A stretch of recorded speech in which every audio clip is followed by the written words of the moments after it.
Universidad de Matehuala. 17 años, educando para la libertad. Estamos aquí en la Universidad de Matehuala con el licenciado Humberto Montiglio Valenzuela. Buenas tardes, licenciado. Muy buenas tardes, muchas gracias. Cabe hacer mención que el licenciado Montiglio es de nacionalidad chilena, está visitando nuestra universidad en la Semana Internacional de Derecho, quien en esta tarde impartirá una conferencia respecto al contrainterrogatorio en el nuevo sistema de justicia penal.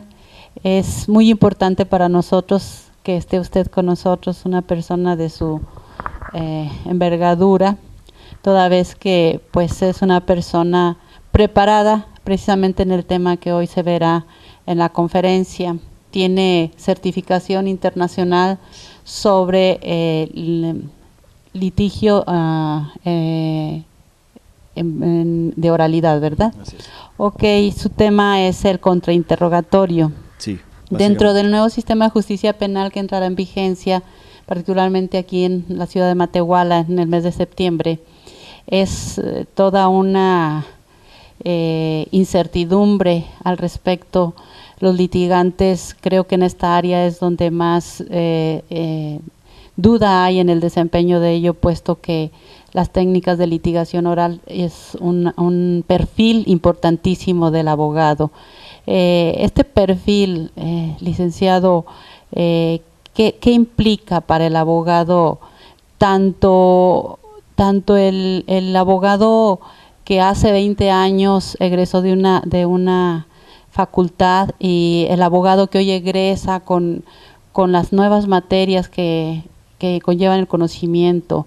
¿Qué implica para aquel abogado que no se ha preparado en técnicas de litigación oral? Sí, bueno, lo que es importante señalar es que el cambio desde el sistema antiguo, inquisitorio, al sistema acusatorio de corte oral, es que pasa a ser relevante las destrezas del abogado en su desempeño oral, toda vez que las audiencias, tanto las audiencias durante la etapa preliminar de investigación, las audiencias de la etapa intermedia, como el mismísimo juicio oral, ahora se desenvuelven en un ambiente de completa oralidad, donde el abogado tiene que salir, por así decirlo, de la comodidad del escrito, de cuando prepara los escritos en su oficina, que tiene tiempo para ocupar el corrector de ortografía, o llamar a alguien para hacer una consulta, o tomarse un tiempo, ¿verdad? En el ámbito de la oralidad, su reacción tiene que ser inmediata. Entonces, hay una serie, por ejemplo, cuando estamos hablando de si una investigación determinada, un caso determinado llega a juicio oral, hay ciertas materias, ciertas incidencias que tienen que ser resueltas inmediatamente por el abogado. Y eso exige que el abogado, por un lado, esté preparado, lo que implica que se haya entrenado previamente, que haya en un ambiente controlado, que es como lo que nosotros hacemos, se practique determinadas situaciones, entrevistas a determinados tipos de testigos, por ejemplo, entrevistas a la víctima de un delito, entrevistas a un perito científico, un doctor. No es lo mismo entrevistar a un doctor que entrevistar a un forense, un experto en huellas, un experto balístico. No es lo mismo entrevistar a un oficial de policía, etcétera. Y todas esas prácticas se van haciendo al igual, por ejemplo, como lo que hacen los médicos, ¿verdad? Que los médicos, antes de empezar a operar de verdad o empezar a atender pacientes de verdad, ellos pasan por una escuela donde hacen una práctica forense. Y eso mismo es lo que nosotros hacemos con los abogados, con las nuevas generaciones que se forman y con los abogados que ya llevan tiempo litigando, pero que no tienen esta práctica oral. Nosotros les entregamos herramientas para que puedan ir practicando y puedan ir desarrollando sus estrategias. Esas herramientas que menciona contemplan, por ejemplo, la argumentación que deben de saber utilizar, o el lenguaje corporal que tiene mucho que ver ahora en este nuevo sistema de justicia. Sí, por supuesto. A ver, ahí lo que hay que distinguir es que hay algunas, como el común de la gente o el conocimiento común tiende a entender que cuando los abogados hacen un trabajo oral, nosotros simplemente hacemos un trabajo argumentativo, así como una cosa como de retórica, ¿verdad? Y que lo que sigue siendo así, porque hay una parte del trabajo que sí es argumentación y sí es, no sé, citar a la ley y citar que el autor que Roxin opina, etcétera. Esa parte del trabajo sigue existiendo, pero fundamentalmente hoy día lo que se agrega es una suerte de litigación estratégica que es un campo nuevo donde el abogado tiene que entrenarse. Y eso es un poquito lo que vamos a hablar hoy día a la tarde. Por ejemplo, de qué forma se le hacen las preguntas a un testigo, cómo se realiza una objeción, cómo se defiende una objeción. Si yo soy el abogado que hice la pregunta, cómo ordeno mi caso para que sea más persuasivo. En lenguaje corporal nosotros, yo puntualmente soy profesor. Nosotros impartimos clases de litigación en una universidad que queda en San Diego, California, la California Western School of Law. Hay un programa que se llama Acceso Capacitación que capacita a abogados latinoamericanos en técnicas de litigación. Nosotros, el programa Capacitación de Acceso lleva cerca de 18 años ya de historia y ha capacitado a abogados de toda Latinoamérica, de Argentina, de Perú, de Chile, de Honduras, de Guatemala, de Venezuela, de Puerto Rico, de muchísimas partes. Y básicamente lo que nosotros hacemos es entregarles estas herramientas a los abogados en este campo nuevo, ¿verdad? La argumentación jurídica está muy bien, pero no es fundamentalmente nuestro enfoque. Nosotros nos enfocamos en estas técnicas nuevas, donde que en el fondo el abogado tradicional, el que no se ha capacitado, no carece de este conocimiento, ¿verdad? Y es una técnica, se puede aprender, cualquier persona la puede aprender. Nosotros siempre a los estudiantes les decimos que el que les diga que la litigación es un arte, los está engañando, porque para artistas hay que ir a ver no sé, hay que ir al museo, ¿verdad? La Frida Kahlo, no sé, Rivera, no sé, ahí hay bastantes artistas. Lo que nosotros hacemos no es un arte, lo que nosotros hacemos es una técnica que se sistematiza, que se aprende, que se practica. Si durante el desarrollo de su carrera profesional un litigante llega a ser ya así artista, que lo vayan a ver de distintas partes, está bien eso, pero no es el objetivo.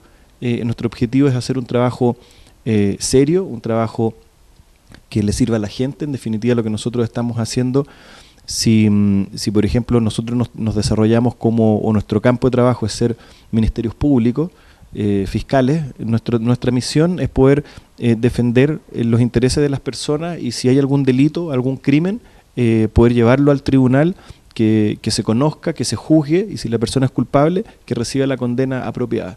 Y si nosotros somos defensores, nuestra misión es defender a una persona que está siendo acusada, por ejemplo, que es inocente y está siendo acusada de un hecho. Entonces la mejor forma de poder defender todos estos intereses de la sociedad, estos legítimos intereses de la sociedad, es con la capacitación y la preparación constante de los abogados. Okay. Resulta alentador lo que nos comenta, porque hay muchos tabús al respecto ante el desconocimiento de cómo opera esto, puesto que el hecho de decir que se otorgan herramientas para poder llevar un ejercicio de litigación adecuado apoya bastante a no pensar que tengo que estar utilizando la retórica, por ejemplo, al momento de estar en una audiencia, que por sí misma, por el hecho de hablar en público, pues causa cierto nervio, cierta desconfianza, incluso si el abogado no está debidamente preparado, y que esto llevaría todavía a ser más complicada la labor, ya sea del defensor o del Ministerio Público, claro, en su momento en el desarrollo de las audiencias. Dentro de nuestro Código Nacional de Procedimientos Penales, que entró en vigencia, tenemos las figuras del interrogatorio y contrainterrogatorio. Así es. Cuando decimos que hablamos del interrogatorio o del interrogatorio. A ver, cuando hablamos de interrogatorio y contrainterrogatorio, nosotros estamos hablando específicamente de la fase de juicio oral, ¿verdad? Acá hay una investigación, cuando hablamos en el ámbito penal, hay una investigación que se ha llevado adelante por un delito, ocurrió un delito, y ya se evacuó una parte intermedia, que es de preparación de juicio. Ya se determinó cuáles van a ser los testigos que van a ir por cada parte. El fiscal tiene derecho a presentar sus testigos, la defensa tiene derecho a presentar sus propios testigos, y se llega ya a la etapa de juicio. Y por ejemplo, en el ejemplo que yo le daba, si se trata de un delito, digamos, no sé, un delito de homicidio, ¿verdad? Que murió una persona y hay un culpable, hay un acusado, el delito, los testigos de la fiscalía, cuando en la audiencia de juicio los presenta el fiscal, son sus propios testigos. Y las reglas de litigación establecen que el interviniente que presenta a su testigo le hace un interrogatorio. Y la contraparte, en este ejemplo sería el defensor, a ese mismo testigo él tiene derecho a hacerle sus propias preguntas.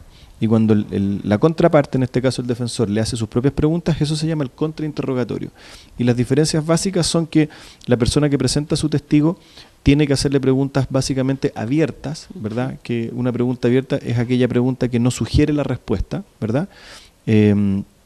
Por ejemplo, en vez de preguntarle si el fiscal, por ejemplo, quiere preguntar sobre qué es lo que ocurrió ese día en particular, tiene que preguntar qué ocurrió o qué sabe usted de esto, en vez de preguntarle, ocurrió un homicidio, ¿verdad? O esta persona es culpable, ¿no es verdad?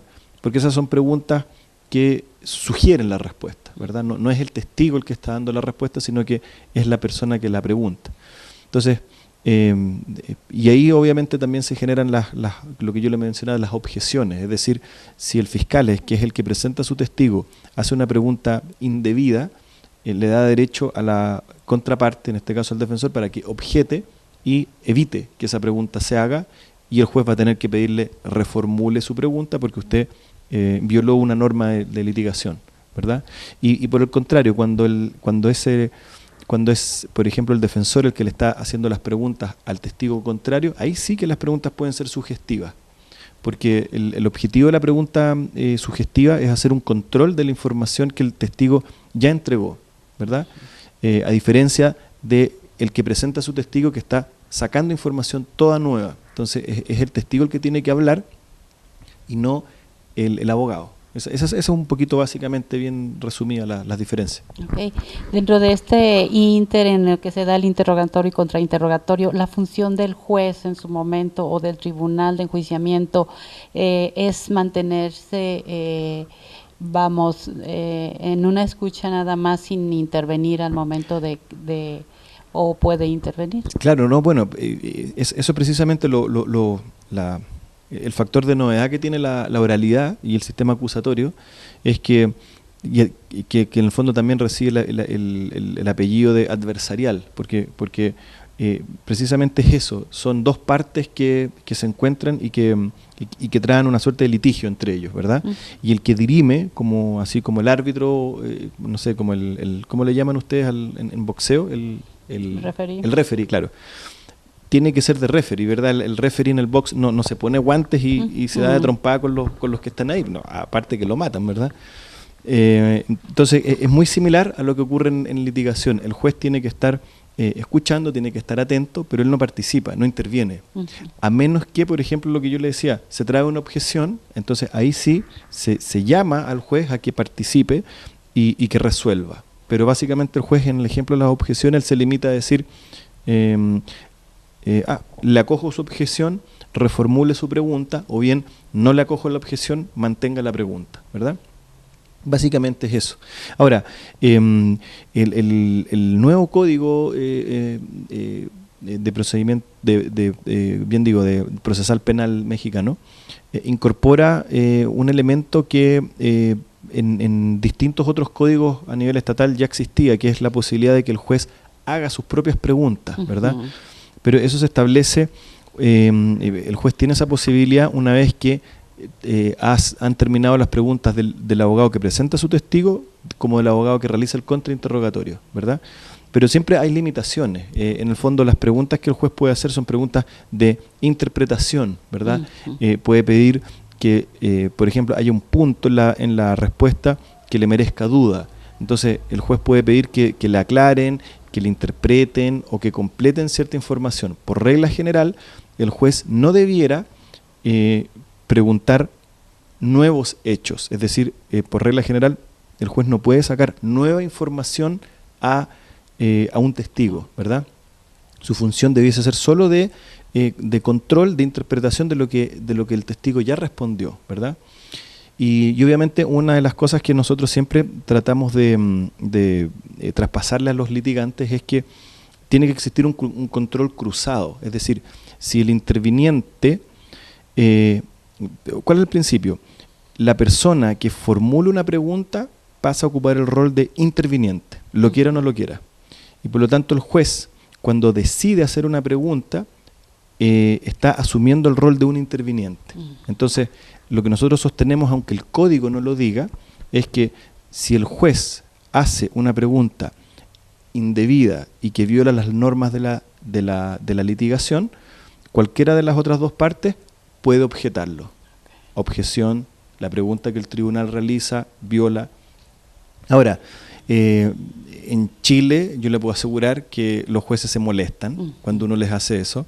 Yo me imagino que en México los jueces que se creen o que se sienten ser algo muy especial, yo me imagino que también se van a incomodar un poco, pero está bien, es parte del proceso, ¿verdad? Y ellos tienen que entender que ellos pueden hacer todas las preguntas que quieran, pero desde el momento que hacen la pregunta ya entran a este jueguito de la litigación, ¿verdad? Y tienen que someterse a las mismas reglas.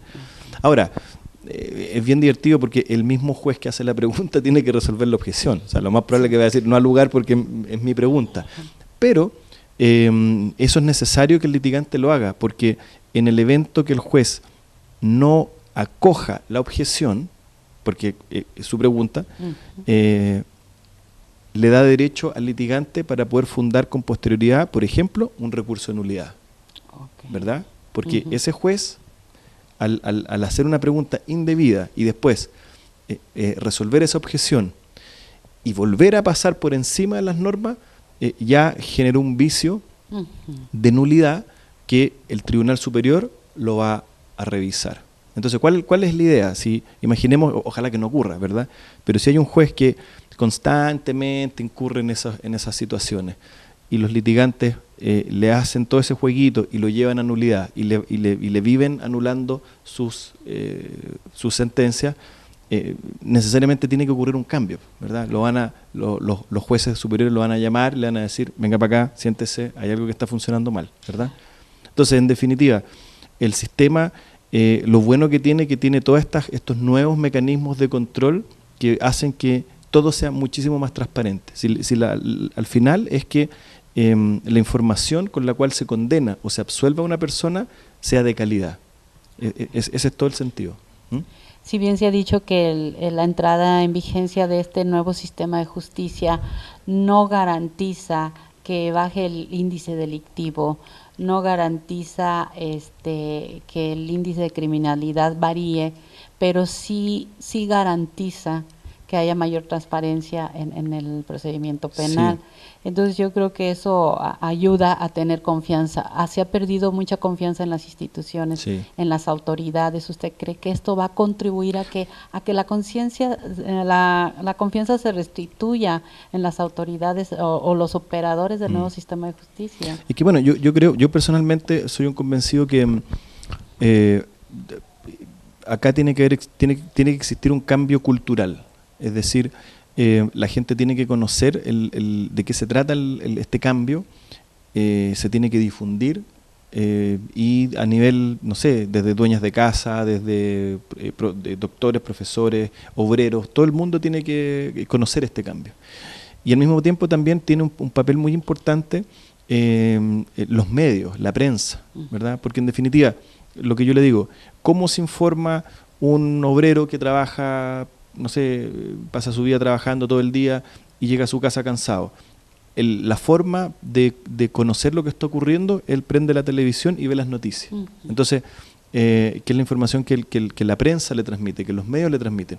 Es muy importante cómo se entrega esa información, porque una de las grandes trampas es decir, o es de achacarle toda la responsabilidad de la delincuencia, por ejemplo, a los tribunales. Entonces, cada vez que hay un problema, los políticos suelen decir, esto es culpa de los jueces, o esto es culpa de los policías, o esto es culpa de los MP, ¿verdad? Y olvidan que los problemas de la criminalidad es multisistémico, o sea, es multifactorial. Entonces, a la criminalidad concurre el índice de alfabetización, cuánto tiempo los muchachos duran en el colegio, ¿verdad? Porque, por ejemplo, yo en Chile yo trabajo como defensor penal público. Yo trabajo en una zona que es de criminalidad muy dura y que es una zona que es muy de muy escasos recursos.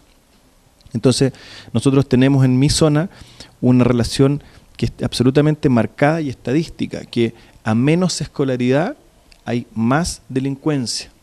Y cada vez que vamos bajando en escolaridad, sube la violencia y suben ciertos delitos. Es decir, una persona que tiene una escasísima educación va a tender porcentualmente a hacer delitos graves, robo con intimidación, a mano armada, homicidio. Y a medida que la persona va subiendo en su educación, se dedica a otro tipo de, como que cambia su giro, ¿verdad? Hurtos, delitos económicos. Entonces, si lo que se busca es mejorar la percepción general en relación a la criminalidad, eso es un esfuerzo de todos. Y ahí tiene que haber, no sé, planes de escolaridad, planes de... Por ejemplo, le doy un ejemplo muy sencillo. En Chile se llegó a determinar que una forma muy racional de utilizar los recursos públicos en el control de la criminalidad era subir los subsidios de sala cuna para las mujeres en cierta situación de vulnerabilidad económica. ¿Por qué? Porque las mujeres que generalmente se quedan solas cuidando a los hijos, si no tienen nadie que les cuide a los niños, no pueden trabajar. Si no pueden trabajar, no pueden generar ingresos para su casa. Si no pueden generar ingresos, ya son víctimas de las bandas de, por ejemplo, narcomenudeo, que la ven solita y le dicen, oiga, pero distribuya mi producto, no tiene que comer, qué sé yo, aquí tiene la anita fácil. Entonces, si la mujer no tiene opciones y tiene, no sé, el marido la dejó con 4 niños, vamos dándole. Entonces, y va a vender droga, ¿verdad? O va a hacer otro tipo de delito. Entonces, si se fija, es una rueda. Y ahí hay que detener eso. Okay. De acuerdo al este tipo de sistema de justicia penal en su país, ¿qué trascendencia tuvo cuando fue implementado? ¿Qué ventajas o beneficios trajo? Incluso en los aspectos en que está mencionando. Bueno, a ver, ahí, o sea, de partida hubo un cambio, lo que yo les mencionaba, hubo un cambio cultural, a mi juicio que fue muy positivo, en el sentido que hizo de la administración de justicia, fundamentalmente en el ámbito penal, que fue la reforma procesal penal, hizo la administración de justicia penal, primero que fuera algo mucho más abierto y transparente. Es decir, la función de los jueces de la judicatura pasó de ser unos guetos cerrados con puertas con candados y funcionarios así como de oscura, no sé, fisonomía, donde nadie sabía lo que ocurría. Pasaron a ser lugares amplios, abiertos, públicos, donde caiga la persona más humilde, a que caiga el más poderoso, va a haber siempre una cámara de televisión, hay un control. Entonces, eso es como el primer cambio cultural, y eso la gente lo adoptó y lo aceptó de una manera muy, muy clara. Y bueno, también mi país experimentó, yo creo que las mismas dudas que va a tener México, es decir, van a haber siempre sectores interesados en culpar al nuevo sistema de X mal, ¿verdad? Por ejemplo, en mi país se culpó y incluso se hizo esta analogía con estas puertas giratorias, ¿verdad? Que los malosos entran por una puerta, pero salen por la otra, o sea, que no duran nada en la cárcel. Entonces, siempre va a haber sectores conservadores que van a presentar eso como bandera de lucha, ¿verdad? Pero si uno sigue la pista de todas esas críticas, en definitiva se agudizan cuando hay periodos electorales, porque dependiendo de eso buscan obtener beneficios de que la gente vote por ellos, de un determinado sector. Yo creo que lo que no hay que hacer es observar esto con una mirada política o con una mirada de sacar algún dividendo. Acá siempre hay información objetiva, siempre hay datos. Entonces, por eso yo siempre sugiero que lo importante es, si alguien quiere observar el fenómeno, tiene que ir a los números. Nosotros en la Defensoría a nivel nacional, nosotros manejamos las estadísticas, ¿verdad? Okay. Y se han realizado distintos estudios que comparan los números antes de la reforma y después de la reforma. Entonces, usted puede comparar cuando los políticos de cierta tendencia dicen, acá se está quemando el país, porque está quedando, no sé, la grande, porque la criminalidad anda suelta y andan todos libres, porque los jueces son muy manos sueltas y los defensores hacen muy bien su trabajo y los fiscales son malos, porque siempre se dice eso. Siempre se dice que los defensores sacan a los malos y los fiscales no los encarcelan. Pero todos los estudios demuestran que desde que la reforma comenzó, el número de personas encarceladas porcentualmente y por delito ha subido y no ha bajado. ¿Qué es lo que sí ha bajado y que eso es bueno? Ha bajado el tiempo en que la persona estaba en prisión preventiva esperando una condena, que antes podían ser de años. O sea, antes no era raro que en un juicio largo, complicado, habían personas que estaban en prisión preventiva hasta 9 años. O sea, 9 años la persona esperando. Imagínense qué pasa si sale la sentencia, inocente. Okay. O sea, la persona es una locura, estuvo 9 años en la cárcel. Entonces, hoy día nosotros tenemos un promedio, por lo menos en la zona en que yo estoy, tenemos un promedio de 9 meses. O sea, desde el momento que la persona, no sé, comete su delito hasta que se llega a juicio oral pasan 9 meses. Ese es el promedio. Lo que es muy bueno, ¿verdad? Claro. Lo que es muy bueno, porque en definitiva lo que nosotros queremos es que en las cárceles estén personas que hayan sido investigadas, que hayan sido condenadas, que se hayan visto todos los recursos y que si la persona tiene que estar en la cárcel, ahí esté. Okay. Pero no tengamos las cárceles atiborradas con personas esperando juicio por ineptitud del sistema, porque los fiscales investigan lento, porque cualquier cosa. Sí, eso es muy interesante y sobre todo muy ilustrativo por toda esta sensación que se permea en nuestro país. Hay resistencia, hay quienes incluso dicen aún ministerios públicos, aún jueces, no se va a dar, no va a funcionar y como anticipándonos obviamente, y ya escuchar las estadísticas, los comentarios, las experiencias de otros países como Chile, que igual nuestro sistema tiene gran influencia para estar implementado acá, pues es muy interesante escuchar las opiniones de alguien como usted con la experiencia ya en el ejercicio, ya en operación de este sistema, y que bueno, en nuestro país nos genera esa confianza y esa incentivo de creer en el sistema sobre todo. Pero eso que mencionaba de que va a haber siempre resistencia. Siempre va a haber grupos que van a marcar resistencia. Yo recuerdo el año pasado a mí me correspondió estar dando clases y capacitando en Villahermosa, en Tabasco, que es muy bonito, dicho paso. Así que si hay alguien escuchando, viendo de Tabasco, que si me invitan yo voy feliz de nuevo. Y la cosa es que nos reunimos, tuvimos una reunión con con abogados y con distintas líderes ahí, gremiales, qué sé yo. Y un grupito de estos como líderes sindicales, qué sé yo, pidió la palabra y así, muy directo, nos dijo que ellos están preparando la contrarreforma y que se iban a oponer a los juicios orales porque eso que ustedes traen es imperialismo yanqui, porque ustedes vienen a traer las ideas imperialistas norteamericanas, porque esto es como la Coca-Cola o el McDonald's, porque quieren cambiar el sistema mexicano a un sistema americano para que nos vendan lo que ustedes vienen a hacer acá y después nos venden el producto y ahí nos tienen. Entonces nosotros queremos defender nuestro producto nacional mexicano, que es el sistema antiguo con papelito, así poco menos. Y entonces, claro, eso es fuerte de escuchar porque eso habla desde el prejuicio, habla desde un desconocimiento y lo que el cambio al sistema nuevo no tiene nada que ver con un imperialismo yanqui. O sea, el sistema procesal nuevo mexicano es un sistema mexicano. Tendrá principios que están recogidos en el sistema norteamericano, en el sistema venezolano, en el sistema chileno, en el sistema peruano, en alguna medida en el sistema español, en el sistema alemán, pero eso forma parte de la globalidad que tenemos. México habla español, pero no hay un imperialismo español que nos vendan, no sé, el diccionario de la Real Academia no le cobra derecho a los mexicanos porque hablen español. Entonces es ridículo pensar que esto es una imposición o que hay un interés económico o un interés estratégico de ni siquiera un país o de un grupo en que esto se haga. Esto se hace simplemente porque México tiene que estar a la par de la región, ¿verdad?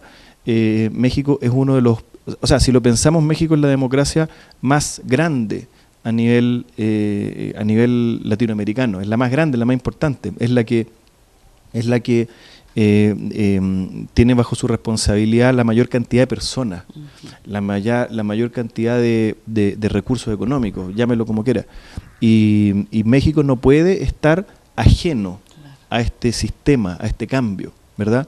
Entonces, la mejor forma de hacerlo es implementarlo, es reconocer que es una exigencia, que las autoridades se lo deben al pueblo, se lo deben a la gente, porque en definitiva cualquier persona puede terminar siendo investigada, desde el más alto al más humilde. Claro. Todos pueden ser motivo de una investigación y todos tienen que tener sus derechos salvaguardados y que se presume inocencia y una serie de otros derechos. Entonces esa es la importancia, por lo menos, que nosotros lo vemos.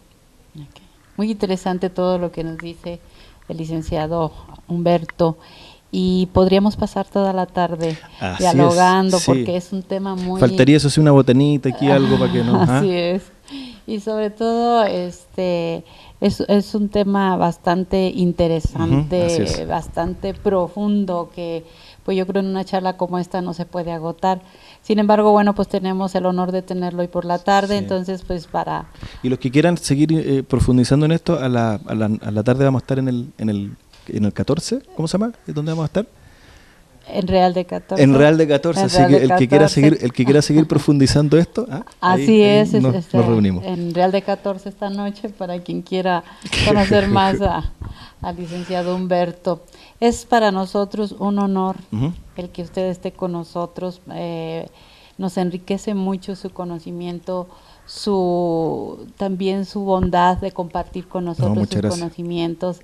Y pues esperamos que no sea la única vez que esté con nosotros, yo espero lo mismo, que en otras ocasiones nos visite y pues podamos seguir teniendo la oportunidad de escucharlo en conferencias o en entrevistas. Le agradecemos muchísimo que haya aceptado esta invitación, que forme parte de nuestra Semana Internacional de Derecho, pero también es una manera de dar testimonio de la preocupación que tiene la universidad por generar todas las posibilidades de información principalmente y de aportarle no solo a los alumnos sino a la sociedad misma todo lo que conlleva saber de este nuevo sistema de justicia. Muchísimas gracias. No, muchas gracias a ustedes, gracias a la invitación y bueno, aquí vamos a estar disfrutando y compartiendo en Matehuala. Muchas gracias. Muchas gracias. Gracias. Universidad de Matehuala, 17 años educando para la libertad.